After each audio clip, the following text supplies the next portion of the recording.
welcome back to my channel Tiwa Marbun. Jangan lupa like, subscribe, comment, and share supaya menjadi berkat buat orang lain.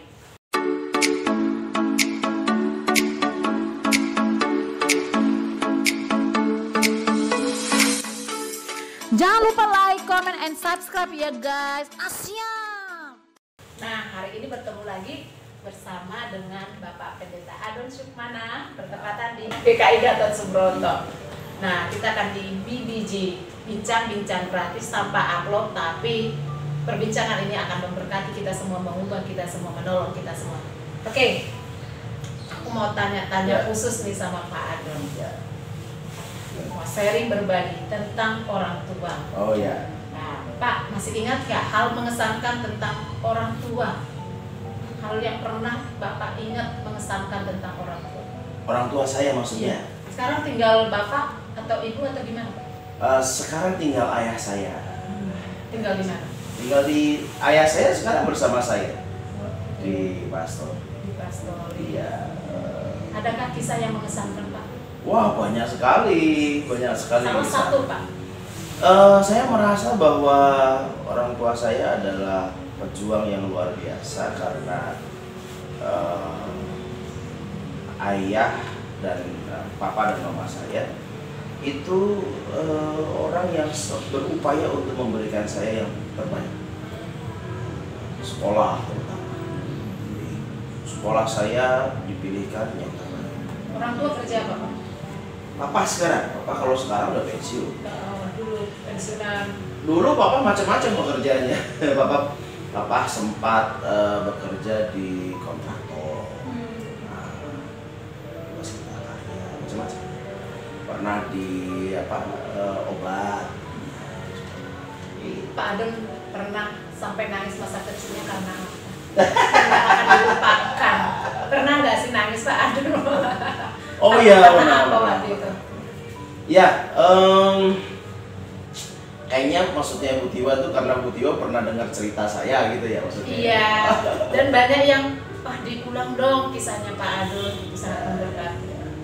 Ya, jadi yang paling membekas pada saat itu adalah ketika ayah saya marah sama saya.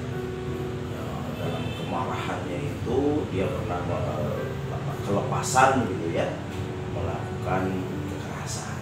Gitu. Nah, karena waktu itu keluarga saya, papa dan mama sempat harmonis, tapi tidak cerai ya. Tapi pada waktu itu saya masih ingat kalau nggak salah saya kelas 3 SD. Saya kelas 3 SD. Pada saat itu papa mama saya hubungannya lagi nggak baik. Nah, dalam keadaan mereka lagi pusing soal hubungan suami istri, lalu kemudian itu membuat saya terganggu kan, sekolah saya terganggu, cara belajar saya terganggu, akhirnya kan nilai saya juga terganggu. Nah, saya ulangan dapat 0. Pernah dapat 0. Lalu kemudian ulangan saya dapat 0, kan harus minta tanda tangan tuh. Iya. Ya, saya minta tanda tangan. Waktu itu mama udah dengan kemarahan pergi. Nah, ada papa, saya minta tanda tangan. Dan kelas 3 SD polos lah. Oh, nggak ada apa, nggak ngerti gitu ya. Yang ngerti ya papa mama lagi berantem aja lah. Tapi ini sama orang tua terus minta tanda tangan gitu ya. Saya minta tanda tangan. Saya minta tanda tangan, papa marah. Dalam kemarahannya itu dia bisa ngambil, jadi kalau kasur itu ada besi gitu ya, dia ambil, putus itu besinya. Terus disuapet ke saya. Saya tutup. Nah, terus deh sampai sekarang masih ada nih bekasnya. Terus sampai ke dalam, sampai ke daging, sampai bersimbah darah. Nah, seperti itu. Tapi terus karena papa masih dalam keadaan marah, dia ninggalin saya. Saya bingung kan, darah begini gimana anak kelas 3 SD loh. Nah, itulah yang membuat saya teringat Marah. Memang semua keluarga tidak selalu mulus ya iya, Pak, yang dihadapi sampai bersimbah darah pun ditinggal. Iya. Ada traumatik yang mendalam, Betul. kemarahan. Setelah itu bagaimana Pak Iya. selanjutnya? saya ternyata memendam peristiwa-peristiwa yang tidak enak dalam masa-masa saya. Jadi itu saya baru sadari ketika saya sudah dewasa. Wah. Saya beruntung waktu itu mau lulus di SD Jakarta itu mau lulus, ada mata kuliah yang namanya pastoral klinis. Jadi pastoral klinis itu ke rumah sakit, ke apa bikin ini gitu kan, bikin verbatim. Verbatim itu laporan percakapan. Si ibu ngomong ini, saya ngomong begini. Si ibu ngomong begini, lalu saya balas lagi ngomong begini. Percakapan itu saya harus ketik dan saya laporkan ke dosen saya. Nah, dosen saya baca, "Loh, kok kamu begini nih?" Gitu. "Kok kamu jawabnya begini? Ada apa kamu?" Nah, disitu saya kaget loh. "Ada apa tuh?" Gitu kan. Terus tanyain, "Enggak nih, kamu ada masalah? Ada apa nih?" Ceritain. Nah, terus ternyata saya nggak sadar loh, saya mau mendam. Sejak kelas 3 sampai kuliah? Ya banyak. Bahkan setelah saya menikah, saya sempat gak bisa ngontrol emosi karena tahu-tahu tengah malam saya bangun, saya merasa marah, tapi nggak tahu sama siapa. Iya. Dan kemudian saya sampai terendak itu. Untung istri saya sempat menangis saya bilang, "Kenapa?" "Nggak tahu, saya pengen marah tapi nggak tahu sama siapa." "Aku salah ya?" "Enggak." "Enggak, cuma saya nggak tahu." Nah itu terus kemudian, saya ada banyak sekali dendam, kemarahan dan itu bisa proses sampai pemulihan. bisa. Yang saya dengar juga bahkan Bapak tinggal bersama dengan Pak Adon. Gimana Pak? Pertama saya akhirnya konfirmasi, udah jadi pendeta. Waktu itu kami pergi berdua. Saya punya jadwal khotbah di luar kota. Lalu kemudian Bapak udah tinggal kan sama rumah sama saya. Terus kemudian di perjalanan itu saya konfirmasi, aku punya sakit hati. Saya punya sakit hati sama Bapak terus tanya kenapa gitu. Aku ceritain semua yang aku ingat. Waktu kecil, Mama pernah ngomong begini, gini. Saya punya kesempatan untuk ngomong. Selama berpuluh tahun. Iya, tapi Papa lupa. Iya. Biasanya kan begitu ya. Iya. Yang marah, bukan terus abis itu yang marah lupa gitu. Kalau dia pernah begitu gitu. Ternyata meninggalkan. Iya, meninggalkan luka. Jadi orang marah itu kalau saya ngelihatnya kayak buang kotoran gitu. Bro gitu. Nah yang ditinggalin kotoran itu kan yang gimana gitu ya. Nah habis itu saya saya komunikasi.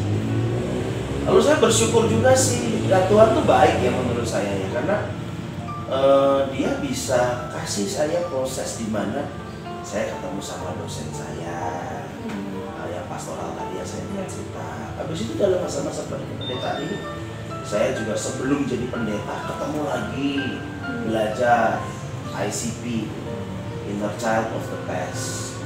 Jadi ada adon kecil yang di masa lalu yang harus saya ketemukan, harus saya temui untuk ya sudah dong selesai. Jadi saya waktu itu ikut bina kader pendeta, saya ketemu lagi ICP saya masih bermasalah, saya bereskan lagi. Terus prosesnya juga panjang. Setelah itu sudah jadi pendeta, tadi mau jadi pendeta ya, tadi masa kuliah, terus kemudian mau jadi pendeta, terus pada waktu jadi pendeta saya belajar terapi. Di situ saya juga kena terapi juga. Jadi akhirnya ya sudah, saya beres.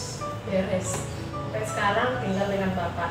Ya. Saat melihat Bapak kalau untuk sekarang setelah beres nih Pak. Ya saya malah semakin kesini semakin merasa apa ya, yang saya rasakan tuh kasihan. Saya merasakan kasihan karena dia sudah tua, sudah semakin tua, apa sudah semakin terbatas. Yang saya rasakan seperti itu. Dulu saya sampai blutrek gitu, istilah orang Jawa gitu. frustrasi. Kenapa sih kalau saya ngomong sama papa tuh nggak nyambung gitu? Iya. Dan kalau saya ngomong sama papa tuh isinya saya kok marah. Saya marah kenapa? Oh, karena ternyata banyak persoalan-persoalan saya belum selesai.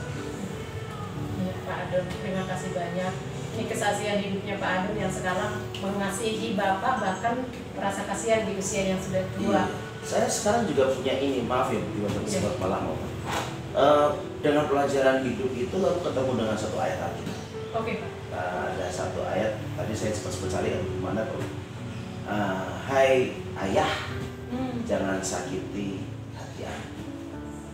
Ada dalam Alkitab seperti itu tuh bilang gitu. Hai para ayah, jangan sakiti hati anak. Kenapa ibu nggak dibilang? Hai para ibu, jangan sakiti hati anak. Karena biar bagaimanapun juga yang cari duit siapa ke, atau yang cari duit lebih banyak kan si ibu ke, ayah tetap adalah seorang figur yang memimpin, menjadi bapak. Nah kalau pemimpinnya menyakiti, ya si anak terus mau kemana? Jadi ini yang mesti dijaga. Saya belajar, saya pernah melakukan itu, saya pernah mendapatkan pengalaman. Maka saya harus menjaga bagaimana caranya supaya ke anak saya jangan seperti itu. Ya orang yang baik adalah orang yang belajar dari kesalahan. Terima kasih Pak Adon. Buat kita semua, maksudnya para orang tua ya, harus menjaga hatinya anak. Nah, tadi kadang lupa seperti melempar kotoran, ternyata itu membekas. Dan buat kita semua sebagai anak, kalau ada sesuatu hal jangan kita pendam. Selesaikan. Bisa selesaikan. Kalau nggak menemukan orang tua untuk menyelesaikannya, mungkin bisa dibantu ya dengan orang lain membantu. Harus selesaikan. Tapi mungkin ada masalah gitu. Tapi orang tua saya sudah nggak ada. Nah, gimana tuh? Gimana kalau orang tuanya nggak ada? Ya aku menyesal. Pak aku harus nangis dengan pergi ke kuburan. Berdamai dengan diri sendiri.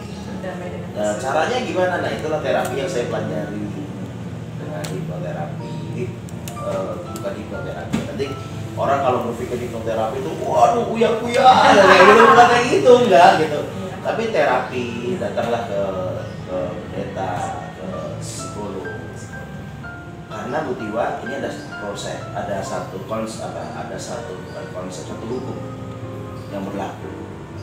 Orang yang tersakiti cenderung menyakiti orang lain. Orang yang korban jadi pelaku. Iya. Jadi kalau kita nggak beres, hati-hati. Secara nggak sadar nanti kita akan melakukan sesuatu yang menyakiti keluarga kita. Contoh, saya disakiti ayah saya akan menyakiti anak saya. Menyakitinya itu belum tentu mukul. Saya dipukul papa saya, lalu kemudian saya akan pukul anak saya. Nggak mungkin begitu. Saya dipukul sama ayah saya. Saya tahu, karena itu seumur hidup saya tidak akan mukul anak saya. Walaupun anak saya melakar kayak apa, saya nggak akan pukul. Itu juga salah. Kenapa? Karena lahir dari rasa sakit saya. Ini tuh belum beres. Ya kalau anak saya nakal, kemudian wah nggak pernah dimarahin kan salah juga. Salah juga. Gitu kan. Saya nggak mau marahin karena saya tahu rasanya dimarahin sama ayah saya gimana. Kalau saya nggak mau marahin anak saya, ya nggak benar dong kalau kayak gitu. Iya nggak? Jadi kan memang harus beres dulu. Baru kita kesininya. Saya melakukan ini bukan nggak ada hubungan sama ayah saya, nggak ada. Iya, saya salah satu beberapa lama ini nonton film Psikopat, Pak. Psikopat itu sama yang persis sama yang dikatakan Pak Adon. Satu titik yang nggak dibereskan, dia memiliki kepribadian sampai dia sudah dewasa. Dan itu sangat menyakiti dirinya, menyakiti orang lain juga. Nah, Pak Adon ternyata di tengah-tengah keluarga harus beres ya.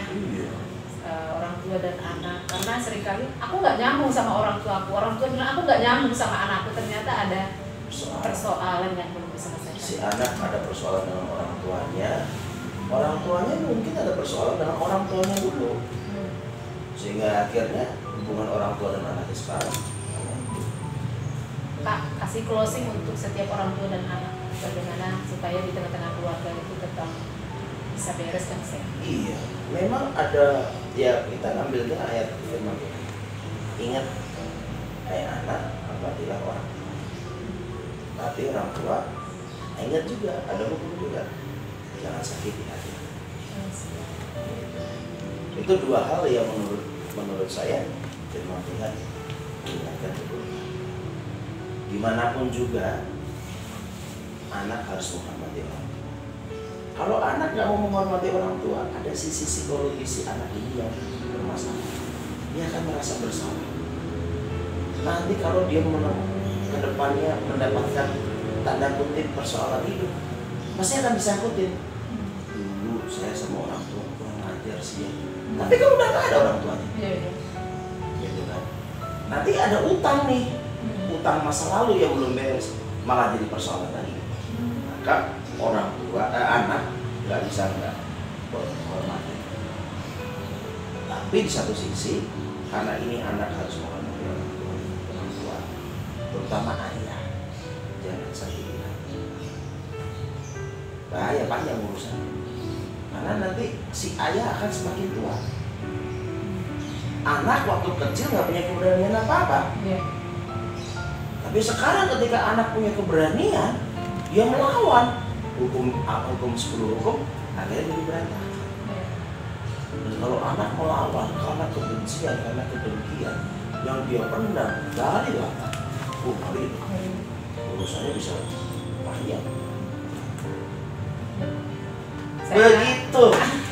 Saya juga terberkati dengan Bapak yang disampaikan itu, punya kenangan sedikit juga. Saya sama dengan yang Bapak sampaikan, bahwa pernah karena orang tua saya nggak sadar menyakiti saya sampai pernah udah masak tuh air panas, kalau dia datang marah saya kan siram gitu ya.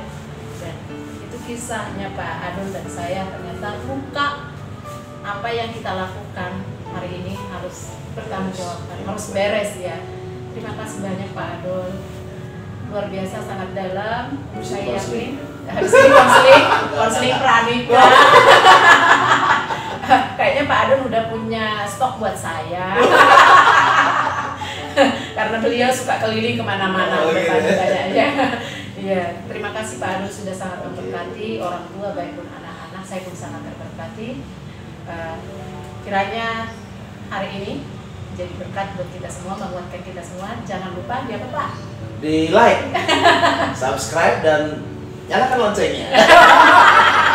Pak Adon juga subscribe ya, semua keluarga mereka sudah ya. Oke, Tuhan berkati. Shalom. Shalom.